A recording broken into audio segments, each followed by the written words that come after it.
Forerunner 965 launched back in the now distant 2023. Many are wondering, will we see a Forerunner 975 in 2025? Garmin hasn't said anything yet, but if history is any indicator, a new flagship could be just around the corner. Looking at past releases, Garmin follows a pattern, typically updating its Forerunner lineup every 2 years. The 935 landed in 2017, the 945 in 2019, and after a pandemic delay, the 955 arrived in 2022. The 965 followed in 2023. Based on this schedule, a 975 in early 2025, so somewhere between March and probably the beginning of summer, makes sense. Which means we should start seeing leaks soon. Retailers love to jump the gun. So, what can we expect from the Forerunner 975, and what should we hope for? First, let's mention the display. Garmin has been pushing AMOLED screens across its lineup, and the 975 will almost certainly continue that trend. But not everyone loves AMOLED. It's bright, colorful, and sharp, sure, but it drains more battery than the old-school MIP displays. Garmin killed MIP in the 965, but bringing it back as an option would be a win.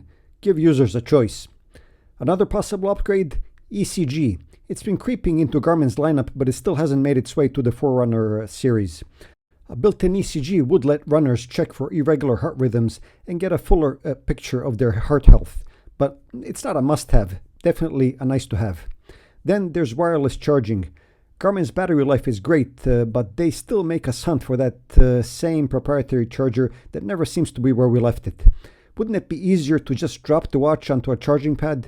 USB-C is probably out of the question due to water resistance concerns, but wireless charging, that seems long overdue. Come on, Garmin. Speaking of overdue, let's talk microphones. A mic on a running watch might seem odd, but plenty of people want it. Garmin's Venue series already has one for taking calls and using voice assistants. Heart rate tracking is another area that needs an upgrade. The 965 launched with the Elevate V4 sensor, only for Garmin to release the V5 sensor shortly after. The V5 has 6 LEDs instead of 2, which means better accuracy. When the 9.7 happens, Garmin needs to get this right. No more late sensor upgrades, please. And what about LTE?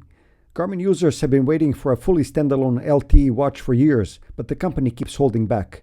The 945 LTE had limited functionality, and since then, nothing. But if LTE is coming, it will probably land in the Venue series before the Forerunner gets a real version. Now, here's something simple that would make a big impact. A flashlight. A proper flashlight. The Phoenix series already has one, and it's way more useful than you think. Whether you're running in the dark, setting up camp, or just searching for your keys, a built-in flashlight would be an easy win, even for those late-night toilet breaks.